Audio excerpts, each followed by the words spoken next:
A chance for peace, but poles apart. Accusations fly and tempers flare as the main players in the Syrian conflict meet for the first time ahead of the Geneva conference. But what can really be achieved? And can a solution be implemented on the ground? This is Inside Story.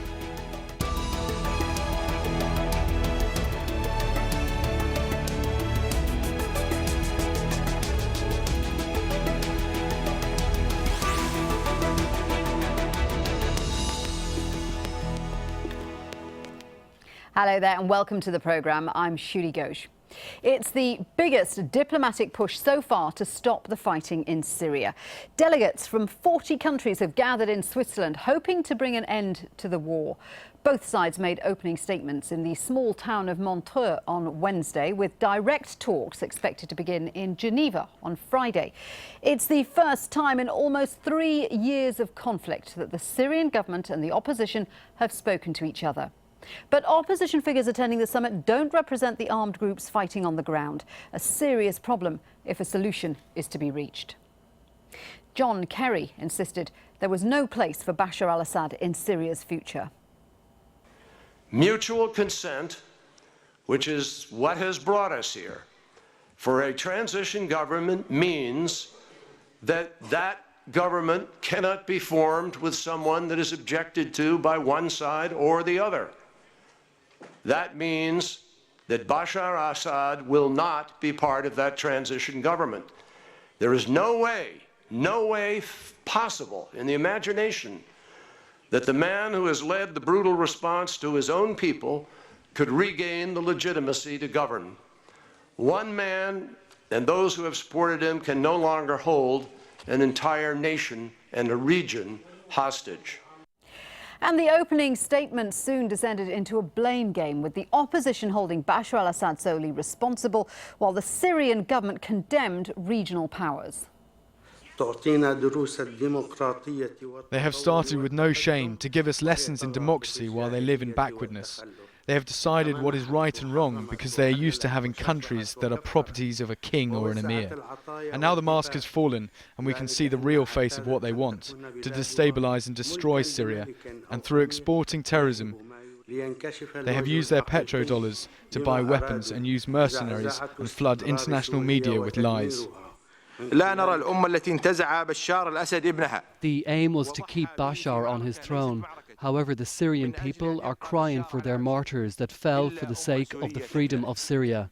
In our Syria, we consider that Syrians are all the victims of one man, just to remain on his throne. He forgets that no throne in the world has a value of one single innocent life. Our diplomatic editor James Bayes says the two sides seem as far apart as ever.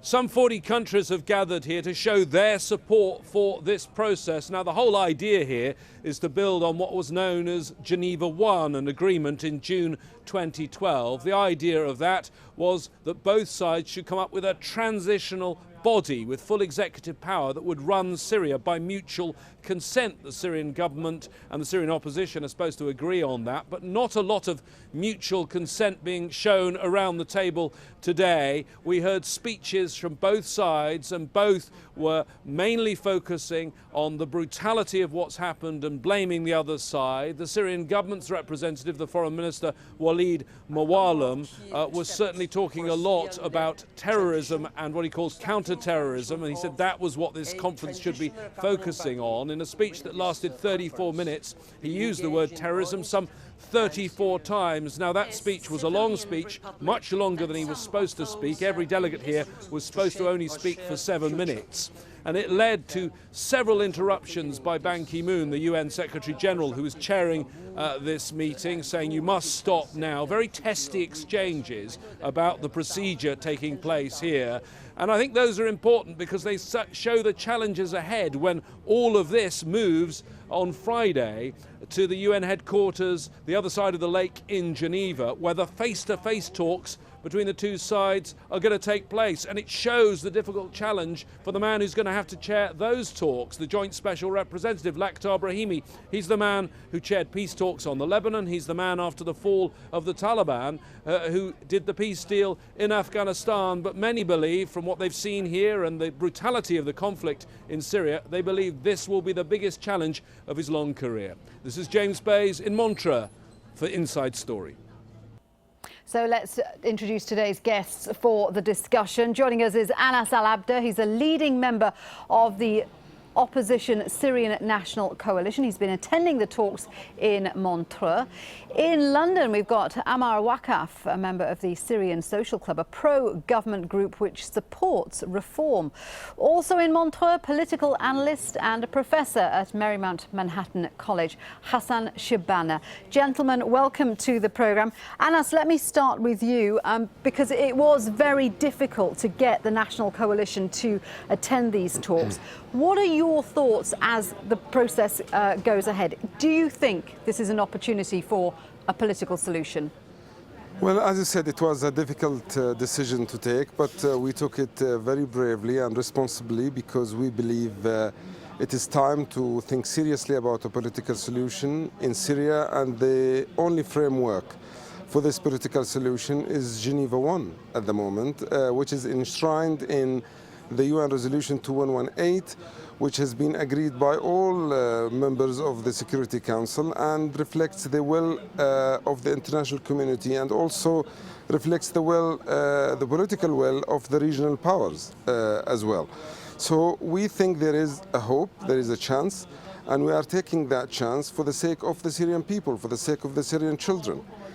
We came here today for one purpose and one purpose only, which is to work on establishing a transitional governing body with full executive authority and power over all state institutions, including army and security forces, with the consent of both parties. The mutual consent means that each delegation has a veto over who will be a member of this transitional governing body, which means logically that neither Bashar al-Assad nor any member around his close clique will be in this transitional governing body, and which means for sure that Bashar al-Assad will play no role in the transitional period and of course no role in the future of Syria. Well, I applaud your optimism, Anas, but we've already heard Syria's information minister saying that there is no way Bashar al-Assad will step down. Ghassan, let me come to you, because this is going to be the main sticking point, as I see it, in these discussions, Assad's future. I believe that the Geneva communique was not crystal clear about who's to remove and who's to keep in place. But the general understanding of the communique was that to form a transitional government with the authority, the full authority of exercising power.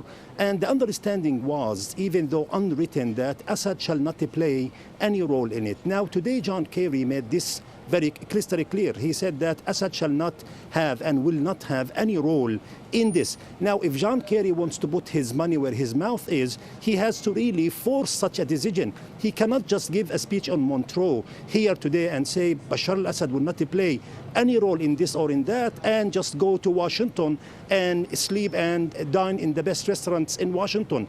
Once he states this as an objective of Geneva communique, once he states this as an objective of American foreign policy, he must follow up with it. But for the last 2.5 years, what we have seen from the Americans is talk, talk, talk, and no walk. And thus far, the Syrian people are suffering. If I have to sum up today's meeting, I would say to the Syrian citizens and to the Syrian civilians in Syria, I am very sorry, I have no good news for you. No one moved 1 inch from his base. No one moved 1 inch on your civil and human rights. No one moved 1 inch from his own narrative. Everybody stuck to his own guns. Everybody is digging his heels further and further. and for you, I don't have any good news. So Assad stays, Assad goes is basically the will of the international community. I mean, Ban Ki-moon was asking for constructive dialogue. It didn't seem that he got much in the way of constructive dialogue. Ammar, let me ask you, I know that you don't believe in regime change, you believe in reform, but not getting rid of President Assad. This is going to be a big argument between the both sides, isn't it? Well, I think, you know, the arguments that you've heard since this morning are somewhat self-defeating. People talk about mutual consent, and what they mean by mutual consent is that the opposition should approve, you know, whatever proposal. But actually, the government should also approve this proposal. I am a bit optimistic, to be honest, you know, despite everything that we've heard today. I don't think that this phase of the Geneva process is pretty much about the government sitting with the opposition. The opposition themselves, the SNC themselves, have lost almost half of its members or so. And the other opposition groups, let alone the effective people on the ground, the armed group commanders, are not represented at all. So it's hardly Syrian government versus the opposition here. What is happening more today is a sort of strive to forming a base for a regional understanding. This, you know, could be shown by the fabric of the Syrian delegation, which is composed mostly of foreign affairs officials. So clearly what they are aiming at is to sit with other parties in the region and in the international community and agree on a base whereby regional forces could actually guarantee, let's say, phase 3 or 4, which would then lead to Syrians sitting on with each other. I think, you know, unlike a lot of the arguments that we heard today, I don't think this phase of Geneva is about the transitional government itself, but actually forming this regional understanding upon which other understandings could be built. Okay, well, let's have a look at some of the main players, both today and who will be at the Geneva conference on Friday, and also who won't be there. The Syrian National Coalition is the main opposition body, of course, but it has been deeply divided on the Geneva II conference. It eventually voted in favour of attending, but not before more than 40 members walked out. The other problem is the SNC doesn't represent the fighters on the ground. Many, including the Free Syria Army, are against Geneva II because they don't think it will lead to the removal of Bashar al-Assad. Now, that's something, as we've heard, the US delegation led by John Kerry is insisting on. Also supporting the Syrian opposition are Turkey, Britain, Gulf states, including Saudi Arabia and Qatar. Syria's government is supported by Russia and Iran, although Iran isn't present at these talks. Syria's government says it supports a coalition government, but it refuses to exclude President Assad. Anas, let me come back to you, because I want to ask you this question about who the opposition at Montreux and later on at Geneva, who are you actually representing? Because none of the fighters, the armed fighters on the ground, are present. Well, let me make this very clear. We represent the Syrian National Coalition, which is the representative of the Syrian people and the Syrian revolution, and according to 122 states in the world. Regarding the armed groups, as you probably know, just 2-3 days ago, there were some declarations from the Syrian Revolutionary Front and the Mujahideen army. Says very clearly that they are pro-political solution and they support the National Coalition as their political umbrella. The Islamic Front and the Ajnad al-Sham Front said very clearly that they are pro-political solution, but they have reservations regarding Geneva. In general, all the fighters on the ground are pro-political solutions, but some of them are not very clear on whether this kind of talks will come to any kind of conclusion. Well, I mean, clearly the Syrian National Coalition is recognised as the official opposition body. That's perfectly true.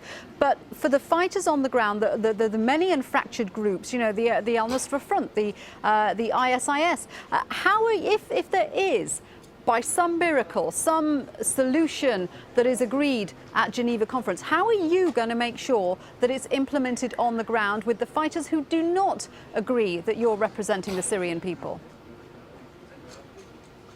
Well, as you know, taking a decision to enter to any kind of peaceful negotiation in a situation like Syria is extremely complicated and difficult.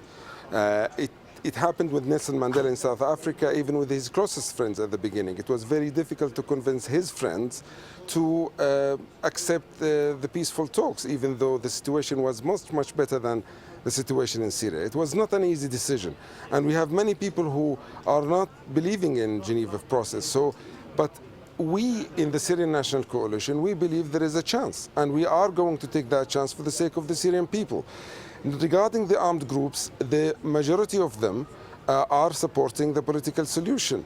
Now, it's very clear that we cannot take 100% of their agreement, and because this is an ideal situation. We are talking about practical life and practical situation where we have to take the majority of the armed groups, the majority of the Syrian opposition, which are represented by the Syrian National Coalition. However, saying that, we have made it very clear, if the regime on the 24th, the day after tomorrow, says that they are not abiding by Geneva I, then there can be no negotiation. Okay. And we made this very clear in terms of Iran, and we got our way, and we will do the same in terms of the Syrian regime as well. Let me bring in the other two guests. Ghassan first.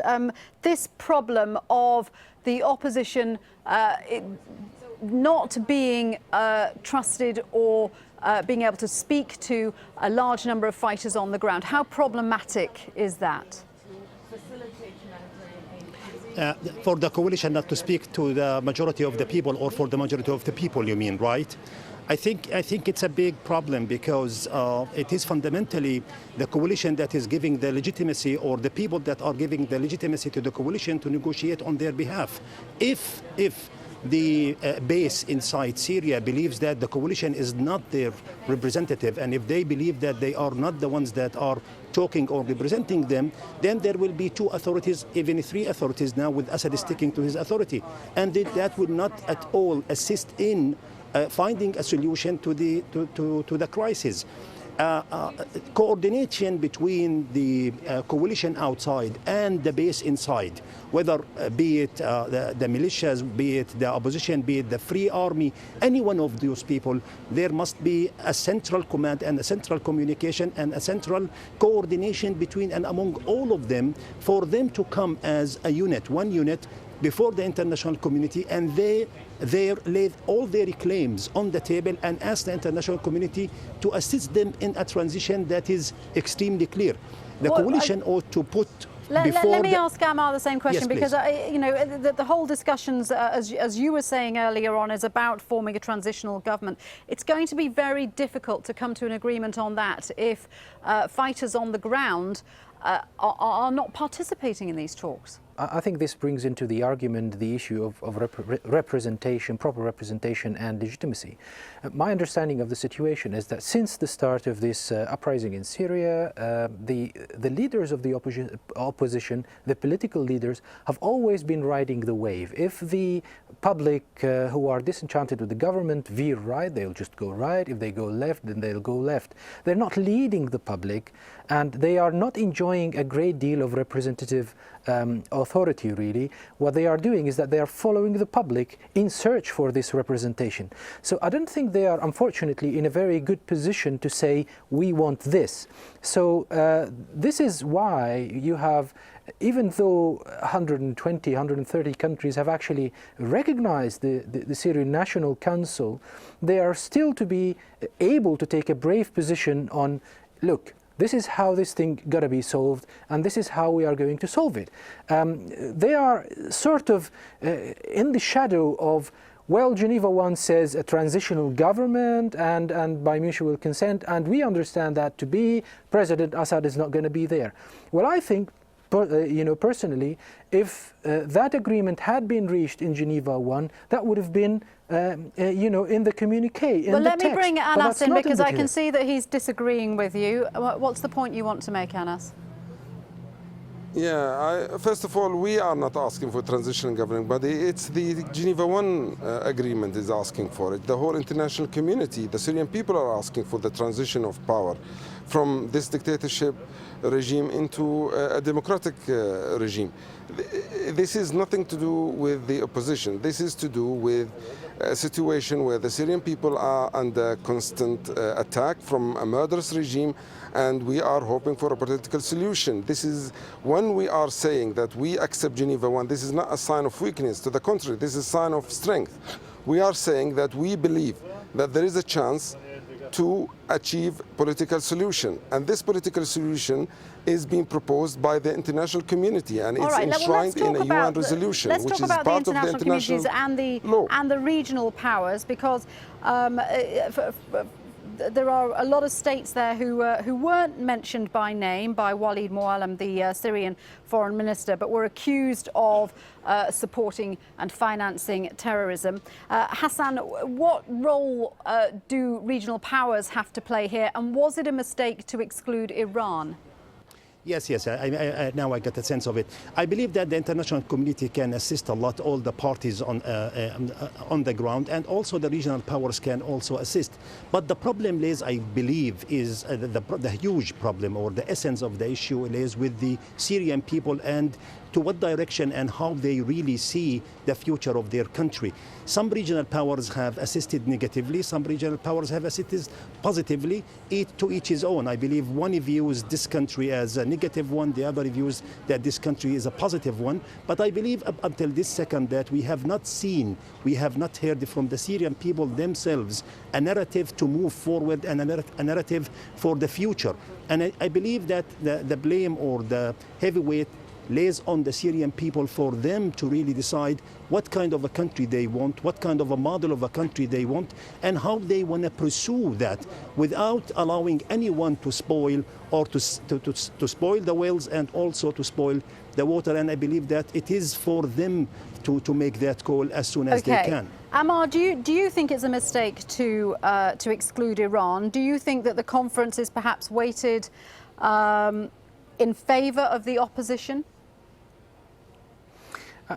No, I don't think so, actually. As I told you before, the opposition's presence at this moment in time, if we think about Geneva as a long process, isn't really of an issue, but rather symbolic, in my humble opinion. I think what is being now prepared is this regional understanding. In that sense, I think the exclusion of Iran is only going to prolong this process even more, because they should be at the table. However, my understanding of the Saudi position, and the Saudis are emerging day after day to be the key players here, is that they are not willing yet to sit down at the table with the Iranians and draw the lines of interest and rebuild a trust. They want to have concessions with regards to the Syrian government, their position, or the transitional government, before they welcome the Iranians on the table and actually sit with them. So I think this is going to take longer than expected, but nothing's going to happen unless people who support or who throw the lifelines for at least the armed groups on the ground in Syria say, okay, we are willing to cut the funding, we are willing to pull the plug, but we need this and that guarantee. I don't think the Saudis are ready for this yet. I think they're pushing actually towards prolonging this fighting in Syria, perhaps until a new administration in the White House comes, preferably Republican, preferably even hawkish, and who would not hesitate in using military force against Syria. Okay. I think that's the situation. I want to ask Anas, expectations of the Geneva conference are very low. William Hague, the British Foreign Secretary, has said that expectations are low. Iran's President Hassan Rouhani, speaking in Tehran, says he doesn't think anything will be achieved. What do you think is the best that can be achieved at Geneva, realistically? Well, first of all, let me say that Iran excluded itself from Montreux because it did not recognize Geneva I. And there is no place in this conference, and there is no place in this process for any country or any side which does not endorse fully Geneva I. Otherwise, okay, and your what's the point if we don't have a common expectations ground? of Geneva II? My expectation is not very high. However, we are cautiously optimistic. Gentlemen, thank you very much indeed for joining us today on the programme. A big thank you to all my guests, Anas Abdeh, Ammar Waqqaf and Ghassan Shabaneh. And thanks to you at home for watching. You can follow us on Twitter at AJ Inside Story and let us know what you think about today's edition. Until next time, from me, Shiulie Ghosh. Bye for now.